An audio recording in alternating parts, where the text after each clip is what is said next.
Bueno, me parece que de eso, ahí es donde yo trato de apoyar la vida.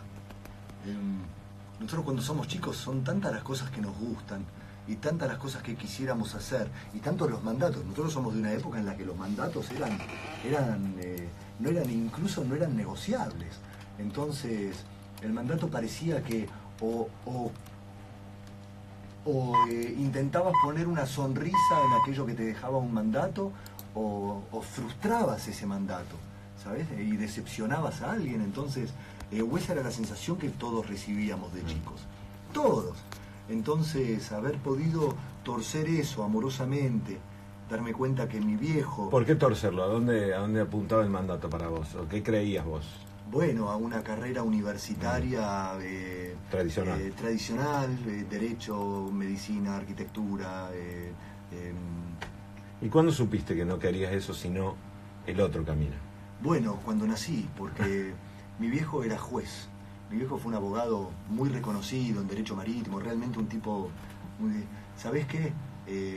Sanmartiniano, muy franciscano, un juez implacable, bueno, generoso, pero implacable como juez. Entonces yo lo veía a mi viejo que estaba todo el tiempo tras una puerta cerrada en su escritorio, en casa, y era un escritorio del cual él casi no salía, y siempre tenía a su izquierda una pila de trabajo, de expedientes, que nunca bajaba. Él sacaba expedientes de abajo y siempre tenía una pila de expedientes de este tamaño, ¿viste? De carpetas verde, rosa, celeste, la carpeta de los expedientes. Pero era así y nunca bajaba esa carpeta. Y yo sabía que yo no podía tener una vida adentro de un cuarto. No lo podía hacer. Mirá que él hacía cosas muy importantes y no lo podía hacer, no lo iba a poder hacer nunca. Entonces iba a tribunales y él estaba ahí adentro de un despacho enorme y yo no iba a poder hacer eso nunca. Y esos libros que estaban de la ley, yo no podía estudiar eso, yo me daba cuenta. Que si alguna vez ibas a leer una carpeta de ese tamaño, iba a ser un libreto. Bueno, sí, finalmente lo fue. Claro. Finalmente leí tantos libros que podría haber sido una carrera de astrofísica, pero realmente iba por otro lado. ¿Cómo era la familia? Era Jorgito, Facundo y ¿quiénes más en esa casa? Bueno. ¿Cómo era la familia? ¿Cómo se constituía? Mi hermana mayor, Patsy, mi hermana que sigue, Paula, mi hermana menor, Agustina, mi madre, Matilde. Una familia... De la ciudad de Buenos Aires. De la ciudad de Buenos Aires, donde viajábamos a la quinta allá en Moreno, una quinta del 1939 que había sido loteada. Era una estancia que había ido siendo loteada en la época de Perón, que entonces había quedado el casco, y ahí seguimos yendo, y ahí fue donde pasó toda la historia de la familia, de la que vino antes que yo viviera y la que sigue ahora con nuestros hijos. Y la verdad es que tuve una vida tremendamente feliz. Lo que sabía era que yo no quería hacer nada de aquello que se me facilitaba. Entonces tengo vida en un colegio bilingüe, hablando inglés igual que castellano, pero a mí me gustaba dibujar y me gustaba escribir y me gustaba actuar y era otro lugar, me gustaba la música. ¿Y alguna vez tu papá te reclamó no haber seguido los pasos tradicionales, digamos, de la familia? No, el tipo era tan inteligente.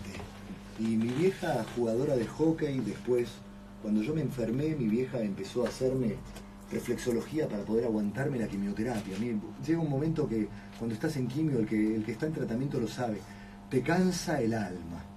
Y ahí es donde hay que mantenerse bien sobre el pony porque ese cansancio de alma es el que te puede tirar del caballo.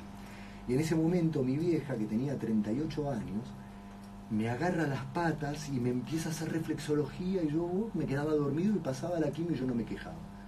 Entonces a la siguiente lo mismo y a la siguiente lo mismo. Entonces mi vieja, cuando dejó el hockey, empezó a dedicarse a hacer eso para poder darle una mano a la gente para que no se caiga del pony, para que no se caiga.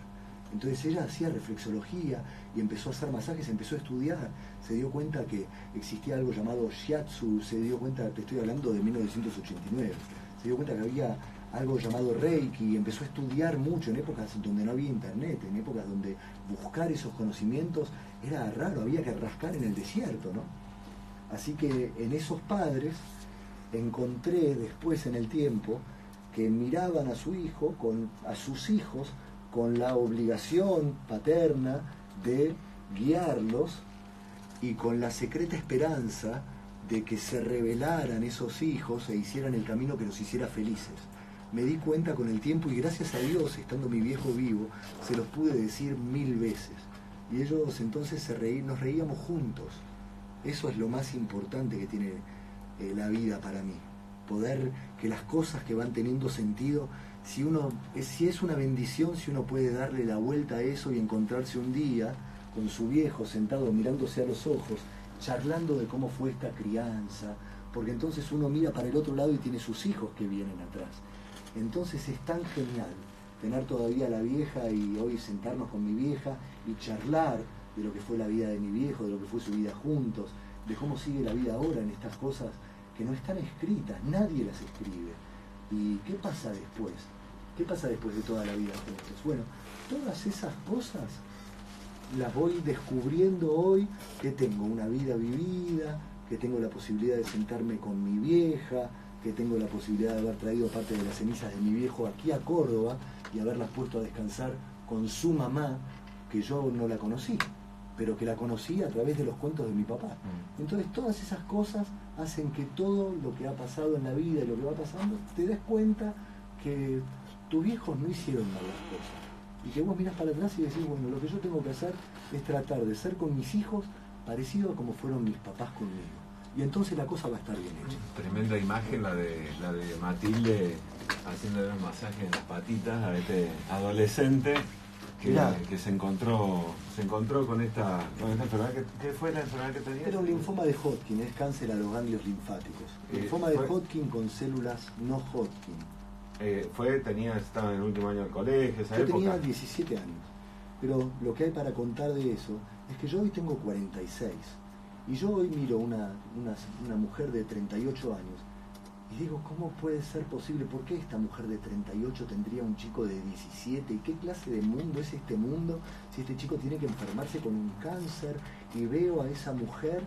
Porque la ves a tu mamá, que tenía 38, esa era la imagen. Y veo a esa mujer agarrándole las patas a su hijo y que es una forma de no te lo vas a llevar. Yo tengo la imagen de estar acostado cuando la cosa se puso rara y se puso difícil y me acuerdo de respirar cortito, te lo juro, y me acuerdo de mi vieja. Yo en mi cuarto dormía en una cama que estaba colgada a 1,80 m. No tenía cómo subir a la cama, entonces me ponía la cama, el colchón al lado de la cama de mi vieja. Recuerdo la mano de mi vieja en mi pecho mientras yo estaba durmiendo. ¿Me entendés? Sí. Y hoy día, mirándolo desde acá, ya con canas en la jeta, digo, era una mujer de 38 años diciendo no te lo llevas. Sí, o ponía la mano en el pecho o te sostenía de las patas. Pero de algunos sí, la imagen es más clara imposible. Entonces, y me parece que esas cosas no hay que guardarlas, porque todos tenemos una madre, todos tenemos un padre, todos tenemos hermanos, gente que queremos, gente que agarramos con toda nuestra alma, hasta incluso cuando llega el momento en que esa mano tiene que aflojarse, pero que sea sobre la mano de uno, ¿viste? Entonces esas cosas a mí me dan buena espina. Estamos hablando con Facundo Arana, contando su historia, vino por teatro a Córdoba, pero es muy lindo conversar con Facundo porque dice todas esas cosas tan lindas y la gente lo está disfrutando mucho. ¿Y van a poder? Más o menos.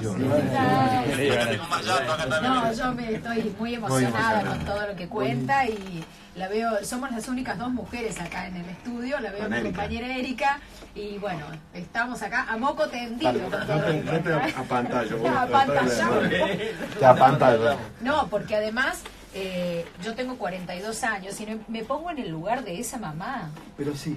Porque soy mamá hoy y me pongo en el lugar de ella y la verdad me parte el corazón. Pero realmente, mira, pero es que además, fíjate cómo todo se une. Porque después cuando hablamos de si nosotros los hombres somos capaces de reconocer el rol de la mujer en el mundo y sacando del hecho de que nosotros no podemos hacer esto tan mágico y maravilloso que hacen las mujeres, que es traer vida al mundo, a mí no me vengan a hablar de feminismo cuando yo he visto a mi madre agarrándome de las patas para no morir, ¿entendés? Porque ya te digo, mi viejo estaba detrás de una puerta cerrada que no es lo que más le hubiera gustado en el mundo. A él le hubiera gustado, ¿sabes qué? Estar jugando al fútbol con nosotros y demás.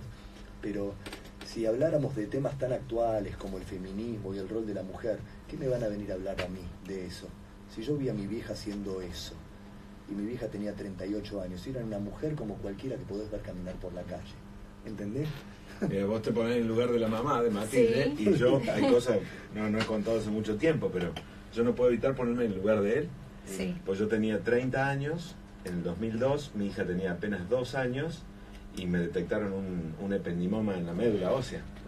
Y bueno, salió todo con bien, no tenía malignidad, pero era en el corazón de la médula. Y ingresar a la cirugía sano como estoy hoy, entrar a la cirugía así como estoy hoy, sano, y que el médico diga, no sabemos si va a caminar cuando salga de la cirugía, porque me lo cuento y me acuerdo y me estremezco, porque ese fue el mensaje.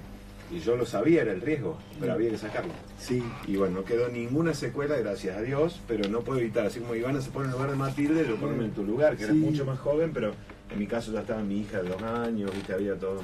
Por eso te digo, mira, hay que contarlo. Cuando una persona tiene la posibilidad de un micrófono como nosotros, como ustedes todos los días y yo hoy, es lindo poder darnos cuenta que todos tenemos una madre a quien mirar o a quien recordar, un padre a quien mirar o a quien recordar, hijos a quien, viste, o los que vienen en el camino, y si no son hijos, lo que uno elija cuidar, que es lo mismo.